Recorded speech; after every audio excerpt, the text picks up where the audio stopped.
and welcome to another edition of the Sports Express Show. Thank you so much for tuning in today, guys. I am the news alongside Sanele Milan, of course. We're still out here in the sun, brother man. All is well, my man. The sun is out, the views, hey, everything's good. Yeah, this segment, guys, we're going to be touching on some football action. As we know, the football season is officially back on. So we had some action from this past weekend in English football. A lot to talk about from there. Yeah, but we're going to start with some action, or rather news from South Africa, with Stuart Baxter officially resigning as Bafana Bafana head coach after falling at the semi-final or the quarterfinals of against the AFCON Nigeria and the AFCON. So Baxter is no more coach of Bafana Bafana. That post is now vacant. Stuart Baxter officially leaving for the second time in his second stint as coach. Look, for me, it's I don't know. Like it's a very funny one. You weren't expecting it. Look, I wasn't expecting it, but I almost can understand it. Yeah. In the sense that people were just giving him nonsense because of where he got out in the stage of the AFCON. You haven't been there for years, but people were still unreasonable. So I sort of get it. I'm not too aggrieved by it. So yeah, let the man go. I mean, he's won almost everything there is to win. Yeah. I mean, it's still just a constant cycle when it comes to Bafana Bafana and hiring and firing of coaches. I don't know when this is going to end or where it's going. It almost with other sports, you always see like if there's a vision with the hiring and firing. With Bafana Bafana, it just always seems like it's a cycle that's going nowhere. And I think in South African football in general, I mean, I think if you're a football coach or manager in South Africa, you've made it. You'll never run out of a job. Yeah, there's somewhere you'll always be in the system. Yeah, you'll always be in the system. You just be regurgitated somewhere else. Yeah. Take Ernst Middendorp. I mean, that's still employed by Kaizer Chiefs. So the point is this. That once you make it into that system, you always be there, and it's just the same monotonous thing. I don't know what the vision is. Nobody knows what the vision is. So with him leaving, I don't know what's going to happen. I think personally for me, and I think I speak for both of us, I think it's going to be more of the same. To be honest, More of the same thing. More of the same. Or even worse, actually. Or even worse. Because let me put it to you this way: it will not get better unless heads roll. Unless heads roll. Simple as that. But you know, it's the same rat race. Because Baxter was mandated to actually take Bafana Bafana to the 2022 World Cup, and that's like how many years from now? So 3 years from now, and fallouts of the AFCON, and he's already gone already. So now it's going to be another vision, another mandate. It's the same vision, different coach. I mean, it's the same-ish, different day with Bafana Bafana. Like different players, same thing. Same thing. Performances. Like nothing.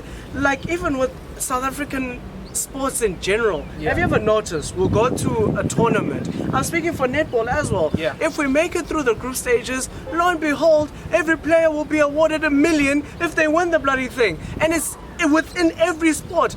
I wouldn't be surprised if they do the same thing for rugby this year with the World Cup. So it's the same thing. I like what Cricket South Africa did, making all the heads roll. I think if we do the same thing with SAFA, with the football in this country, I think we can have a clean slate. Massive difference. And start all over, but actually think, what are the views, what is the vision, what is the mission of where are we going? Where are we going? Yeah. Because we honestly, with the facilities that we have, with the general grounds that we have, with the general technology that we have in this country, there's no reason why we shouldn't be in a top contender. Top four at least within in our Africa. own continent. Do you know we are laughing stock in Africa? And we are in Africa. Like we are laughing stock in Africa, but we are in it. And the niceties that we have, we should be dominating, but we have no vision. It's just not happening. We just lost. So we're going to see who's going to be the next coach. More of the same. It's going to be more of the same. And the cycle continues, guys. We're going to move over to some action now from overseas. Some English football from this past weekend. Obviously, we saw the two best teams in England from last season, Liverpool and Manchester City, locking horns at Wembley in the Community Shield. City winning out on penalties after a 1-0 draw in 90 minutes. It was an interesting match. I only managed to catch 15 minutes of it. I saw the goal. Liverpool in that half, or that 15 minutes that I saw, they looked slow. I think, in fact, I think I'm being harsh on Liverpool. I think everybody in general looked a bit slow. They're still on pre-season mode, so everyone is a bit sluggish. But I think personally, Liverpool was much better in the second half. Absolutely dominated City throughout the second half. So even equalised in the second half. But yeah, I think it was just missed chances in terms of the Liverpool part. Missed chances, not taking your chances. And yeah, there's still a bit of sluggishness from pre-season, I think. Yeah, well, those things obviously will be eradicated as the season goes on. But I mean, I think it was a good match. I think from what I saw, and then I managed to see the highlights as well, you guys did get on top of City in the second half. I don't think the Community Shield is a match worth crying over if you lose it. No disrespect to Community Shield people, whatever you call it. I don't think it's something that you cry over. I think it's something to fine-tune yourself for the season that's coming, which is the next week or the next weekend. I think it's a very good match to actually send a message to other teams. Like already in the Community Shield, you have two of the best teams domestically, right? So you're sending a message to the other teams, the rest of the league, the rest of Europe, that this is what we're about this season. It's a trophy at the end of the day. So this is how we're going to perform. And I think both teams actually got their messages across. I think Liverpool did a good job in terms of getting a message across to City, because Liverpool dominated the second half, the entirety of the second half.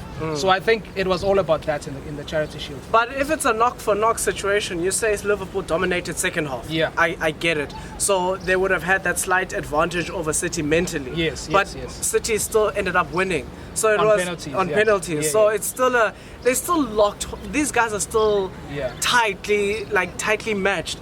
The question is, the gauntlet has to be laid for the other teams. The City and Liverpool, I don't really mind. They are on another level. I'm crying about the other guys, the Chelseas, the Arsenals, the Tottenhams, the Man U's of the campaign. Where are they? And they really need to catch a wake up in order to make this a very eventful season. Speaking of Manchester United, another major signing for Ole Gunnar Solskjaer. I think it's fourth of the transfer window. A statement of intent. Harry Maguire becomes the most expensive defender in the history of football. 80 million pounds from Leicester City, Harry Maguire. Look, what do you think about that? Be honest, personally, for you. I know it's a big signing. We know Maguire is a great player, but forget the price tag. What do you think Harry Maguire is going to do for Manchester United? Look, I'm coining the phrase Van Dijk effect. That's too much pressure. Too much pressure. No, but it's not, considering the fact that, look at the price tag. I said forget the price tag. You can't forget the price tag.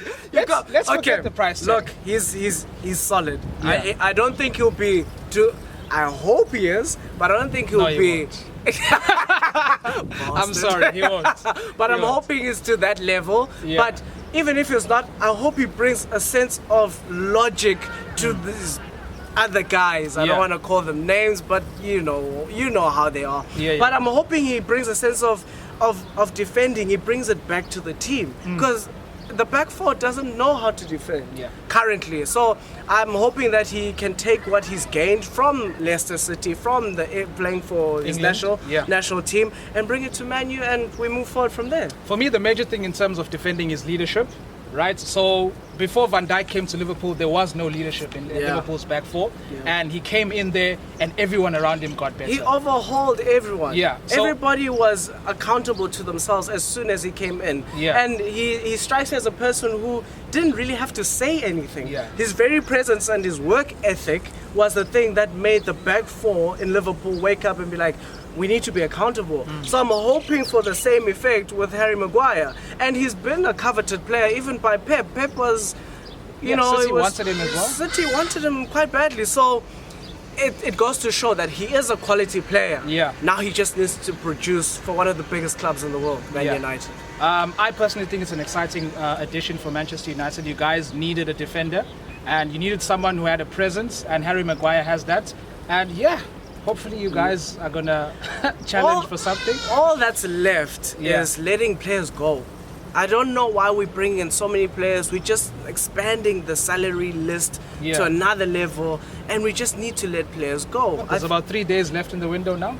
We need to push them out, and the whole Lukaku situation, we're not going to touch on it. We've done enough of that. And Pogba situation and Sanchez situation. I mean, we've got, I would say, we're at a good spot without those players right now. But it's because of their price tags that brings them into contention or brings them into our view or way of thinking, because they cost so much. I get it, but honestly speaking, from a Man U fan that I am, I don't believe it's do or die if we leave them out. I don't believe so. But anyway, looking forward to the start of the Premier League this weekend. Of course, on Friday, kick-off at Anfield, Liverpool against Norwich City to officially kick off the Premier League season. And the big one on Sunday though is Chelsea against United.